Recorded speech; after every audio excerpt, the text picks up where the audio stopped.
Le repos vient après le travail. Le repos n'est possible que lorsque le travail était accompli de manière satisfaisante. Si une partie de l'ouvrage est inachevée, ou bien si elle ne peut être approuvée, le repos n'est pas possible. Ne pensons pas que ce fut une petite chose pour Dieu de se reposer après les 6 jours de la création. Quelque chose avait donné à Dieu la possibilité de pouvoir se reposer.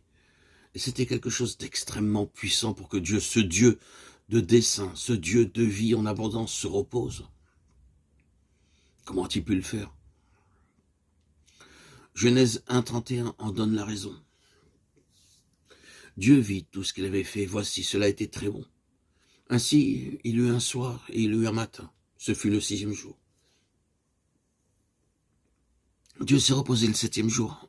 Avant le 7e jour, il travaillait. Et avant de se mettre au travail, il avait un objectif.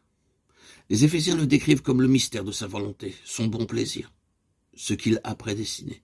Dieu n'est pas seulement un Dieu qui œuvre, c'est un Dieu qui a un dessein. Il fait les choses parce qu'il veut qu'elles soient. L'extériorisation de ses actes est le reflet d'un désir intérieur. Dieu a pu se reposer parce qu'il avait fait des choses pour sa satisfaction. Si nous voulons comprendre le désir du cœur de Dieu, son plan, son bon plaisir, il nous suffit de voir ce qui lui a permis de pouvoir se reposer. Aucun homme ne peut se reposer pour une chose qui ne l'a pas satisfait. L'homme doit avoir ce qu'il désire avant de pouvoir se reposer. Cette question de repos a une grande signification. Au cours des 6 jours, Dieu n'a pas pu se reposer. Le repos est survenu au 7e jour. Il a pu alors se reposer parce qu'il avait accompli la chose qui était chère à son cœur. Le repos de Dieu marquait son approbation. Il signifiait que Dieu avait atteint son but. Il proclamait que son bon plaisir était parvenu au stade le plus élevé de pleine satisfaction. Dieu est un Dieu qui doit être satisfait. Et Dieu est un Dieu qui peut pourvoir à sa satisfaction. Il a obtenu ce qu'il désirait. C'est pourquoi il est entré dans le repos. Mais qu'est-ce qui a permis à Dieu de trouver le repos? Qu'est-ce qui lui a procuré sa satisfaction? Relisons Genèse 1, 27, 28. Dieu créa l'homme à son image. Il le créa à l'image de Dieu. Il créa l'homme et la femme.